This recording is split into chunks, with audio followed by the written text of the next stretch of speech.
تو سرکاری دستاویزات نے ڈسٹرکٹ ایجوکیشن اتھارٹی ملتان میں کروڑوں کی مبینہ مالی بے ضابطگیوں کا بھانڈا پھوڑ دیا ہے۔ ایک سال کے دوران 17 کروڑ روپے سے زائد کی مبینہ خرد برد کی گئی ہے۔ ریکوری کا معاملہ ہو، مختلف الاؤنسز ہوں، جعلی بھرتیاں اور ٹھیکہ داری کے معاملات ہوں، ہر چیز میں بے قاعدگیاں ظاہر ہوئی ہیں۔ اس سرکاری دستاویزات میں افسران کا کروڑوں روپے کے سرکاری فنڈز ذاتی اکاؤنٹ میں رکھنے کا بھی انکشاف ہوا ہے۔ مزید کیا کہا گیا، ان کا کیا کہنا ہے، ان رپورٹس کے حوالے سے اپنے نمائندے سرمد علی سے جان لیتے ہیں۔ جی سرمد، بتائیے گا اس حوالے سے۔ جی بالکل، یہ ڈسٹرکٹ ایجوکیشن اتھارٹی ملتان کے سرکاری دستاویزات ہیں جس کے اندر ایک سال کے دوران 17 کروڑ روپے سے زائد کی یہ رقم بنتی ہے، جن کے اندر مالی بے ضابطگیاں جو ہیں وہ دیکھی گئی ہیں۔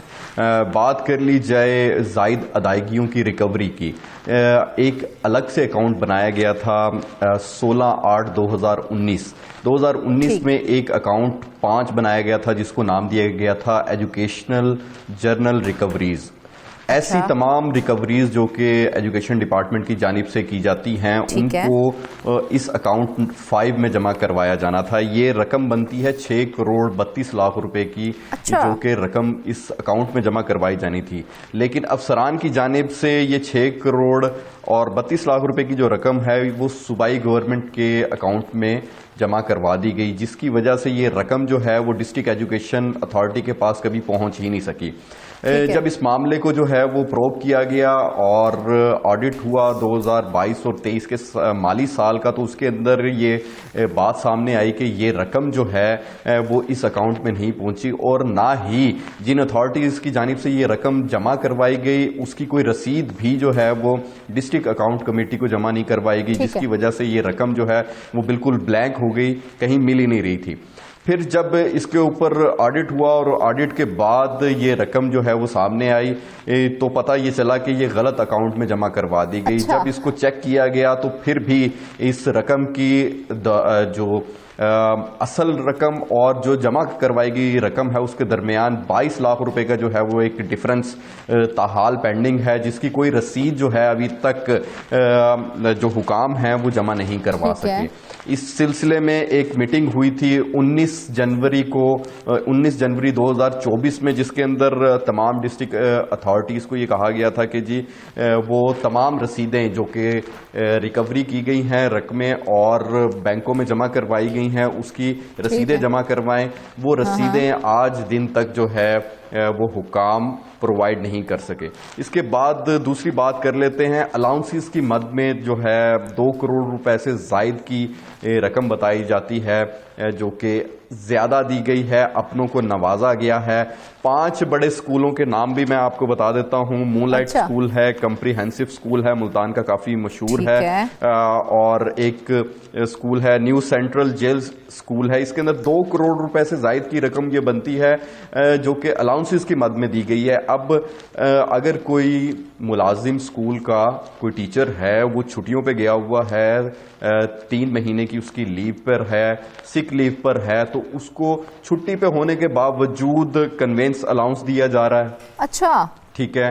اور اسی طرح اگر گرمیوں کی جو 3 مہینے کی چھٹیاں ہوتی ہیں، اسی طرح سردیوں کی 15 دنوں کی چھٹیاں ہوتی ہیں، ان چھٹیوں کے دوران بھی سرکاری ملازمین کی تنخواہوں سے جو الاؤنس ہوتا ہے، کنوینس الاؤنس، اس کی کٹوتی جو ہے وہ ضروری ہوتی ہے، اور یہ کٹوتی ڈپارٹمنٹ کی جانب سے ایک پے سلپ کے اوپر یہ کٹوتی بنا کے ڈسٹرکٹ اکاؤنٹ کمیٹی کو بھیجی جاتی ہے کہ ان کی تنخواہوں میں سے یہ رقم ایگزمپٹ کر دی جائے، ان کو نہ بھیجی جائے۔ لیکن ایسا ان 5 سکولوں کی جانب سے جو ہے وہ جو پے سلپس بنوائی گئیں، ان کے اندر اپنے جو چہیتے استادوں کو نوازنے کے لیے ان کو الاؤنسز جو ہیں وہ دیے گئے چھٹیوں کے اوپر ہونے کے باوجود۔ تو یہ 2 کروڑ روپے سے زائد کی رقم بنتی ہے جو کہ بلا وجہ جو ہے وہ۔ سرمد، اس کا مطلب ہے وہ جو خبریں ہم تک پہنچ رہی تھی کہ الاؤنسز کی مد میں کروڑوں روپے کی خرد برد کی گئی ہے، یہ بات مکمل طور پر سچ تھی؟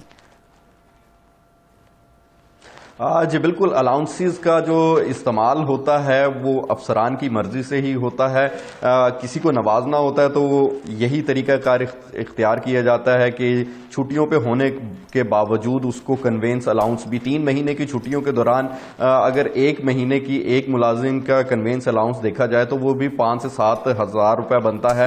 اسی طرح یہ کافی سارے اسکول ہیں، ان کے کئی ملازمین ہوں گے جو کہ 3 مہینے کی چھٹیوں پہ گئے ہوئے تھے لیکن ان کو کنوینس الاؤنس دیا گیا. تیسرے نمبر پر آ جاتے ہیں ٹھیکے داروں کو جو ہے وہ